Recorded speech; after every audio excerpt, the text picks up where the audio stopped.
Alors dans cette vidéo, nous allons voir ensemble comment réaliser ou personnaliser la barre de navigation ou la barre d'en-tête de votre boutique e-commerce sur WordPress. Alors comme vous pouvez le voir là, nous avons une barre de navigation ou une barre d'en-tête composée de divers éléments et cette barre est 100% responsive comme vous le voyez là. Nous avons donc dans un premier temps la barre supérieure composée d'éléments de contact tels que le numéro de contact de la boutique et l'adresse mail de la boutique. Et donc ensuite nous avons un menu composé des différentes pages de la boutique et voilà en ce qui concerne la barre supérieure.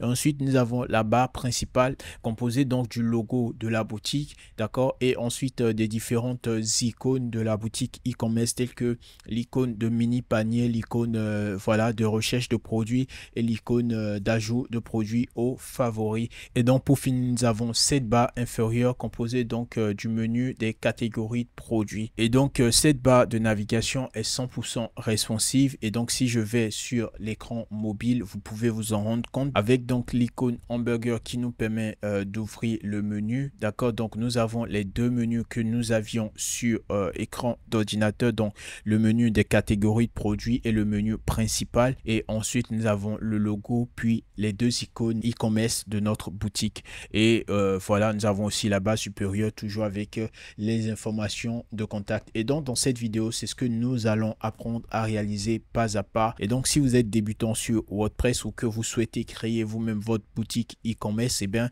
cette vidéo elle est faite pour vous. Et donc pour réaliser cette vidéo, j'ai utilisé le thème Woostify qui n'est rien d'autre que l'un des thèmes les plus utilisés sur WordPress pour la création de sites e-commerce, et c'est bien sa version professionnelle qui m'a permis d'avoir ces options là. Tout ce que vous voyez ici a été réalisé avec des widgets Woostify, et comme vous pouvez aussi vous en rendre compte, c'est la version gratuite de Elementor que j'ai utilisé. Donc ici j'ai la notification qui m'invite à mettre à prendre la version professionnelle, mais c'est la version gratuite que j'ai utilisée puisque les widgets que j'ai utilisés ici sont des widgets qui sont apportés par le thème Woostify. Donc, si vous souhaitez donc suivre cette vidéo et la pratiquer en même temps, je vous invite à rejoindre mon canal Telegram où vous aurez un fichier qui vous permettra de télécharger la version chez PL, d'accord, de Woostify Pro.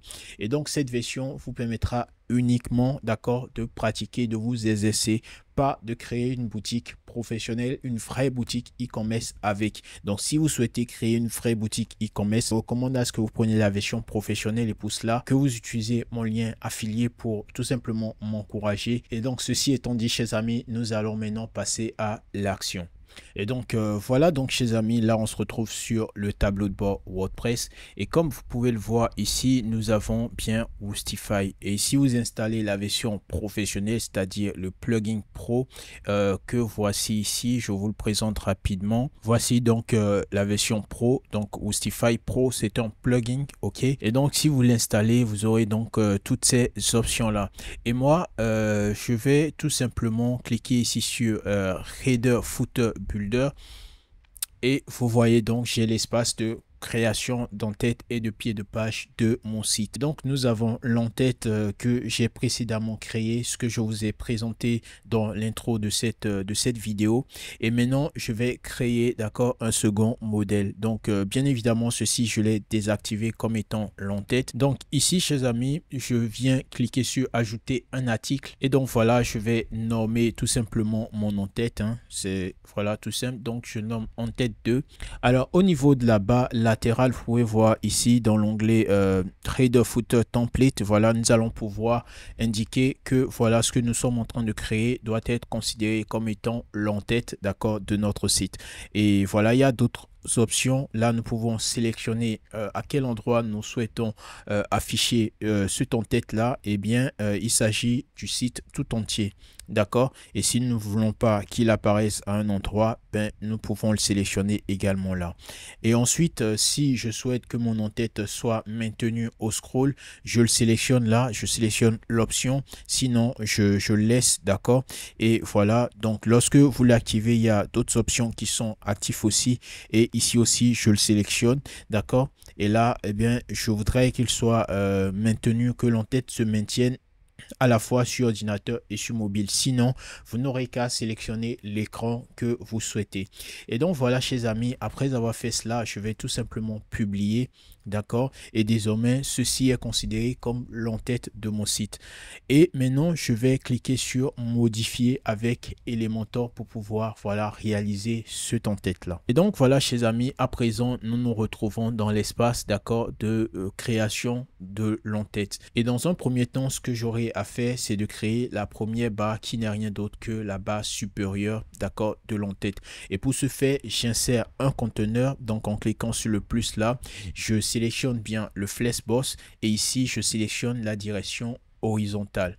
Donc voilà qui est fait, et là vous pouvez voir que mon conteneur est inséré mais j'ai de l'espace au-dessus et tout autour de ce dernier. Donc je vais faire en sorte que cet espace là disparaisse, c'est que j'ai un conteneur avec un modèle de page normal. Donc pour ce faire je clique ici sur réglage de l'article et ici donc je viendrai tout simplement sélectionner Elementor pleine largeur, et donc à partir de là vous voyez que cet espace a tout simplement disparu. Et donc chers amis, je vais rapidement insérer un sous-conteneur. Donc je clique ici sur ajouter l'élément mise en page et j'insère donc le conteneur, et ensuite je viens cliquer ici pour dupliquer ce dernier. Alors si vous n'avez pas cette option là chez vous, vous n'aurez qu'à cliquer ici sur l'icône d'accord tout blanc là que vous avez dans le coin supérieur gauche de votre écran, c'est l'icône d'Elementor, et vous cliquez ensuite sur préférences de compte et ici vous venez tout simplement activer le poignet d'édition.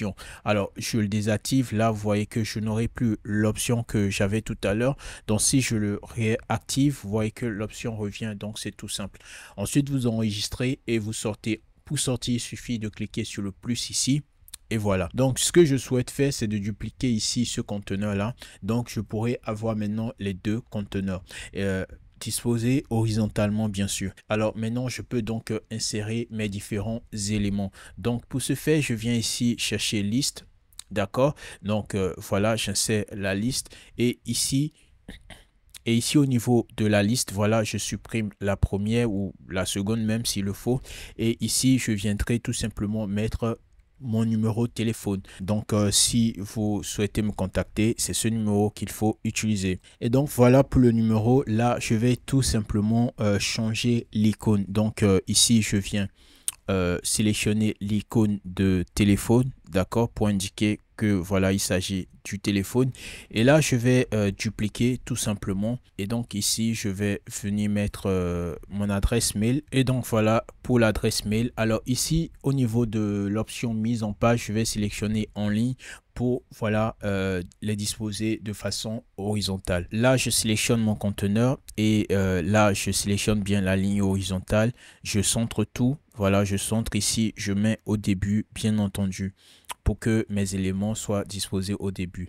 Puis là au niveau du second conteneur je vais donc insérer un menu. Donc menu, alors je vais utiliser les éléments de Woostify, d'accord, les widgets de Woostify. Et donc regardez, lorsque vous activez la version professionnelle de Woostify, vous aurez ici, vous voyez, nous avons différents onglets, d'accord, Woostify, donc qui commence par là, donc 1, 2, 3, 4, 5, 6, 7, donc nous avons au total 7 onglets, d'accord, qui nous présentent donc des widgets Woostify. Donc voilà, raison pour laquelle vous n'avez pas besoin d'avoir Elementor Pro pour pouvoir créer un site avec Woostify. Donc voilà, et moi je vais tout simplement utiliser le widget menu de Woostify, parce que vous voyez bien que le widget menu de Elementor est réservé à la version professionnelle. Donc dans ce cas de figure je ne pourrai pas y accéder. Donc je sélectionne le widget menu de Woostify et voilà je l'insère, et ici je viendrai donc chercher le menu en question que j'avais préalablement créé sur WordPress.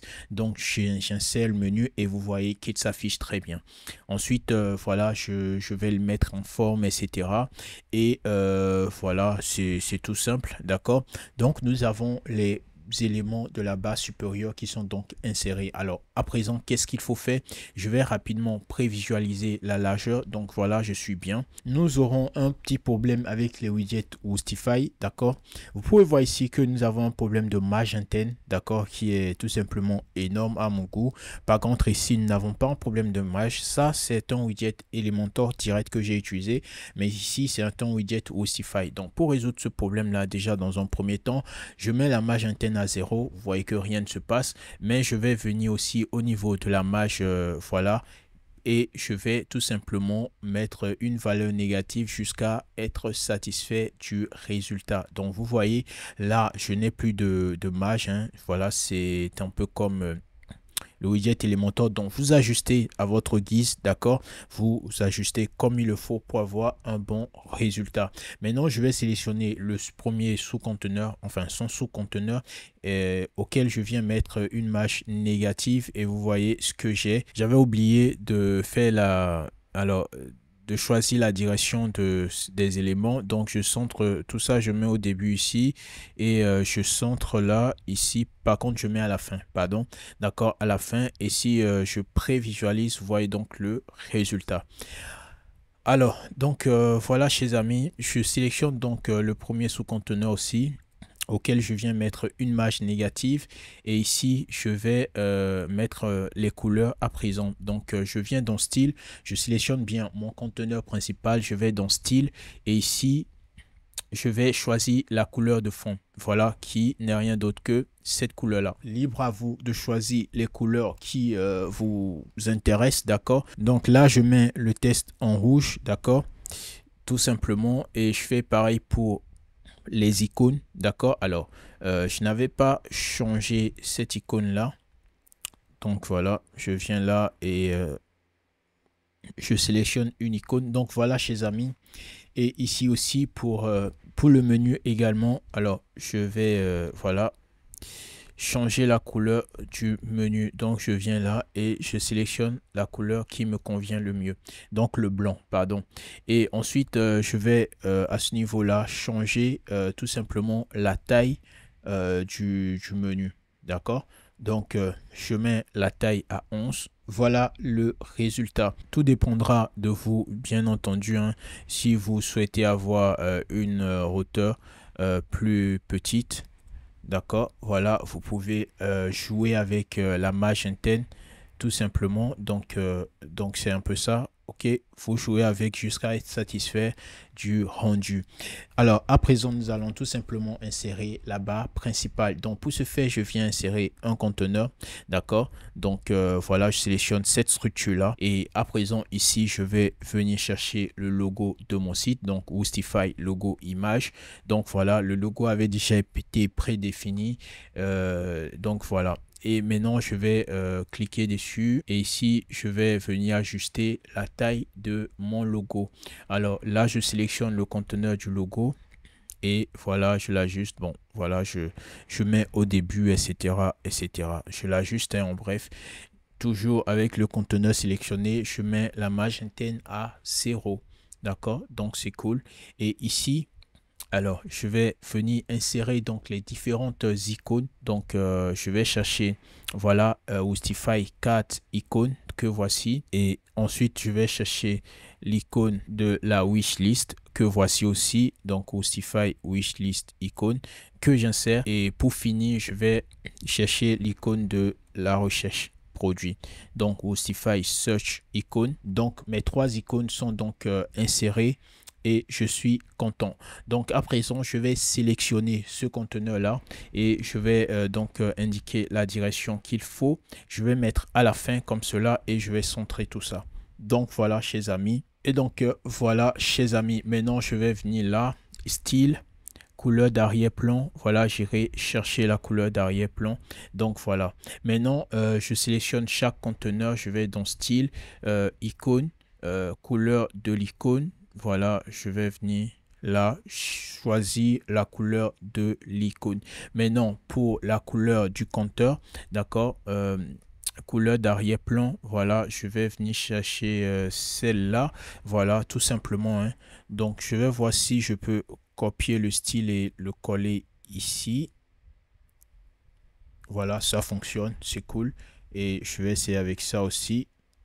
Bon, là, par contre, ça ne fonctionne pas. Donc là, je sélectionne l'icône. Je vais dans icône ici, et je vais donc pouvoir sélectionner, voilà, la couleur de l'icône. Alors, chers amis, si vous souhaitez par exemple réduire la taille des différentes icônes, voilà, vous pouvez les ajuster tout simplement à partir de là. Donc dans l'onglet icône, à chaque fois, vous allez mettre la taille qui vous convient le mieux.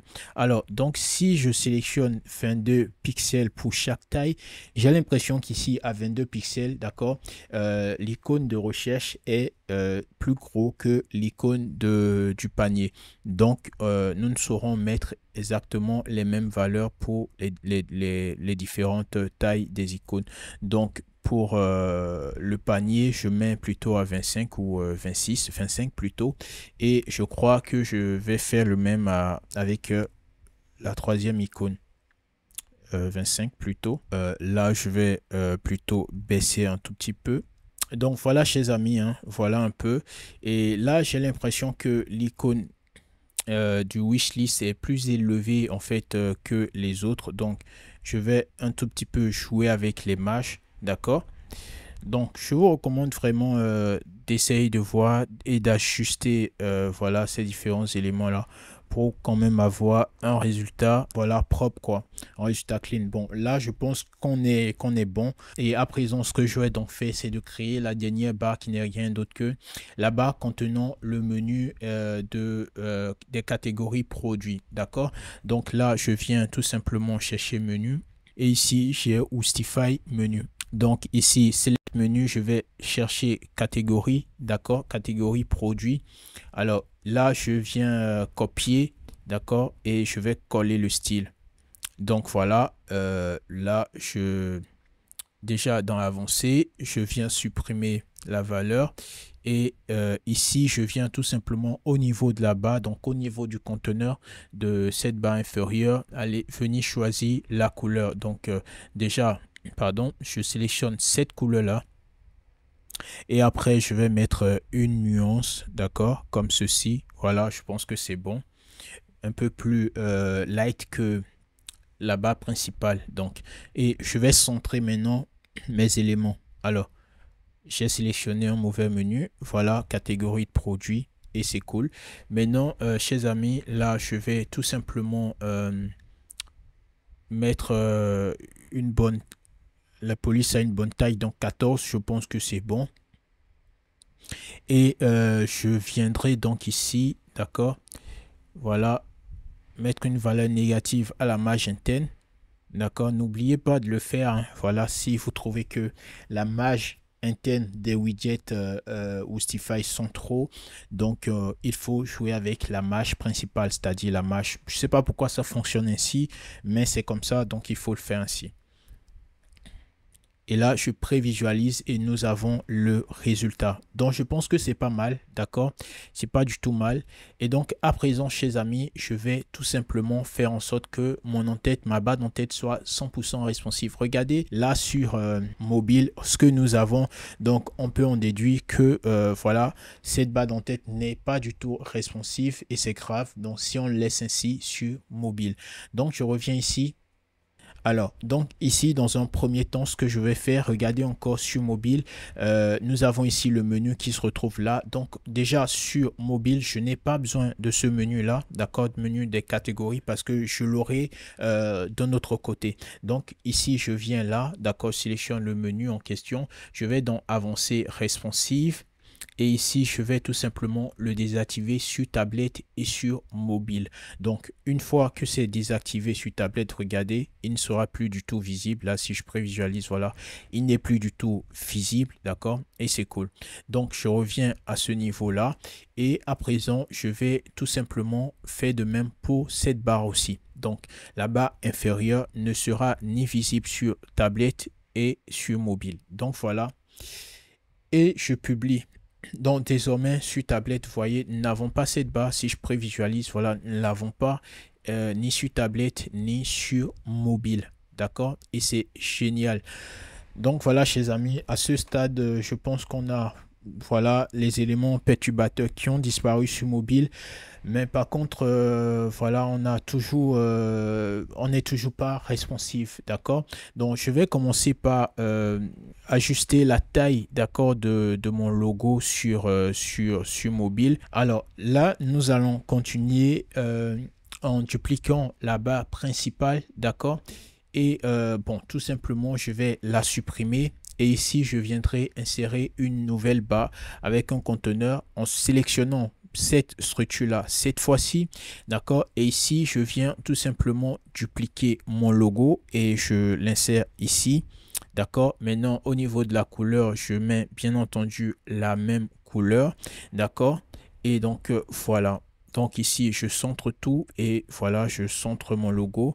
Je sélectionne le widget et je viens centrer le logo à l'intérieur du widget. Alors maintenant, je vais venir insérer, d'accord, le widget menu. D'accord, donc Woostify Nav menu, pardon, je ne l'ai pas bien inséré. Voilà, comme ça. Et je voudrais qu'il soit, voilà, le breakpoint, je voudrais l'avoir à ce niveau-là. Donc, autant me rendre ici, d'accord, sur l'écran tablette ou sur mobile pour faire cette mise en forme, mais je reste sur l'écran tablette parce que j'ai une meilleure visibilité. Donc, voilà, ici, je sélectionne le menu principal si vous voulez. Et donc, ensuite, je clique sur Sidebar menu. Ici, l'icône. Voilà, je viens changer la couleur de l'icône que nous avons là, d'accord. Et voilà, je sélectionne le conteneur, je viens centrer et là, je mets au début, d'accord, pour avoir ce résultat. Je reviens sur mon logo à présent. Je vais ajuster la taille de ce dernier. Je prévisualise tout ça et voilà ce que nous avons. Alors ici, je prends bien soin de revenir là pour m'assurer, ok, sur tablette, ce n'était pas un truc là, donc voilà, je le mets off sur tablette. Et donc voilà, chers amis, alors là, je vais dupliquer ceci, je vais l'insérer juste en dessous, donc je duplique seulement deux, le panier et wishlist. Maintenant, je sélectionne le conteneur, je mets en horizontal, je mets à la fin et au centre. D'accord, chers amis, et ici au niveau de cette barre là, alors, ici, au niveau de la barre principale ordinateur, je vais tout simplement, d'accord, le rendre invisible sur donc tablette et mobile. Et donc, voici donc notre barre d'en-tête sur tablette et sur mobile. Alors, nous allons ajuster tout ça, ne vous en faites pas. Et donc, à présent, je vais faire de même, voilà, avec les marges. D'accord, donc ici je viens mettre la marge interne du conteneur à 0.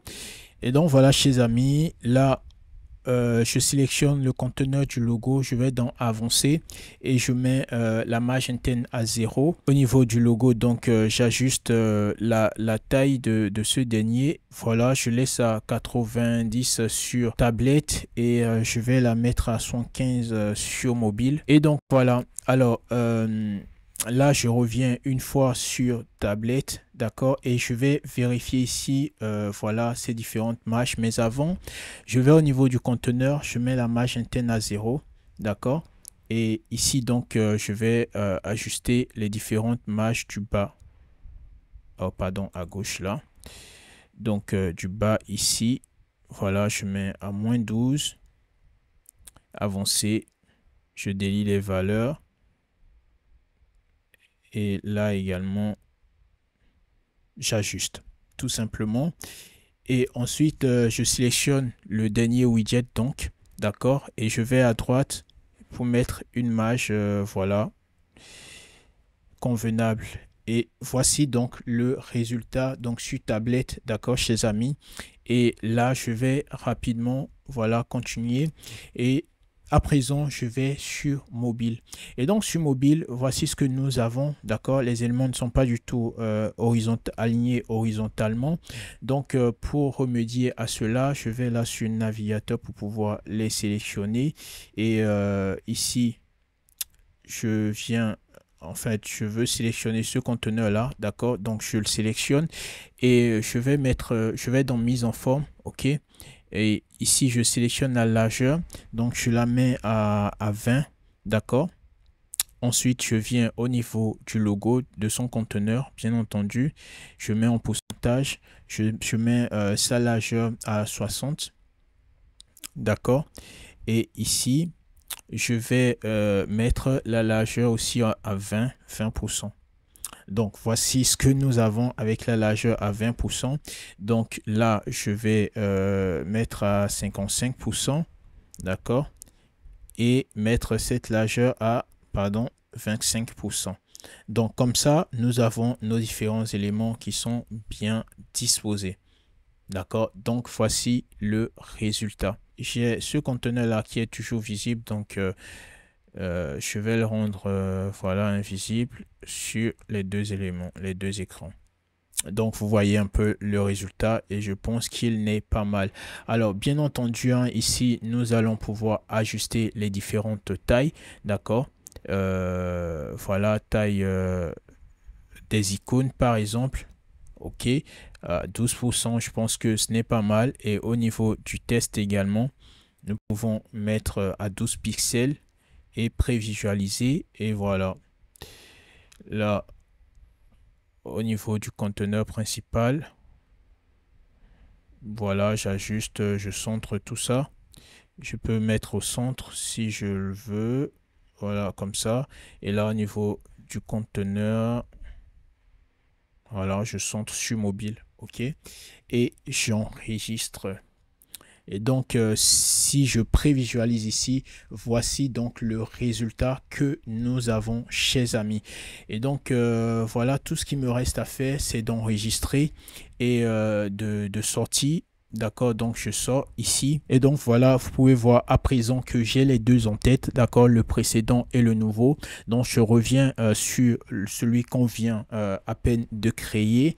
Et je vais venir voir ici, donc je l'ai défini comme étant l'entête à afficher sur le site entier. D'accord, je voudrais qu'il se maintienne au scroll. Et là, cet effet-là, c'est par rapport à la hauteur, d'accord, du dernier conteneur de là-bas qui va se rétrécir et s'élargir au scroll. Donc nous allons voir cela. Donc j'enregistre tout ceci et je passe donc voilà sur mon écran. Ceci c'est l'entête par défaut du site, d'accord, et si j'actualise, nous verrons l'entête que je viens de réaliser. Et donc voilà, j'ai tout simplement oublié de désactiver ceci, donc je vais le faire tout de suite. Et donc ceci, ce n'est rien d'autre que la barre, d'accord, sur mobile. OK, donc voilà, je le désactive uniquement sur ordinateur. Donc j'enregistre et je retourne donc sur ma page d'accueil et j'actualise. Donc voilà, chers amis, nous avons notre barre d'entête 100% personnalisée. Et donc là, nous allons vérifier cela sur mobile également. Et donc voilà, chers amis, comment rendre la barre de navigation de votre site e-commerce 100% responsive. J'espère que cette vidéo vous aura plu et aidé à avancer dans le processus de création de votre boutique en ligne ou de la maîtrise de WordPress tout simplement. Et on se retrouve une prochaine fois dans une nouvelle vidéo. Allez, ciao!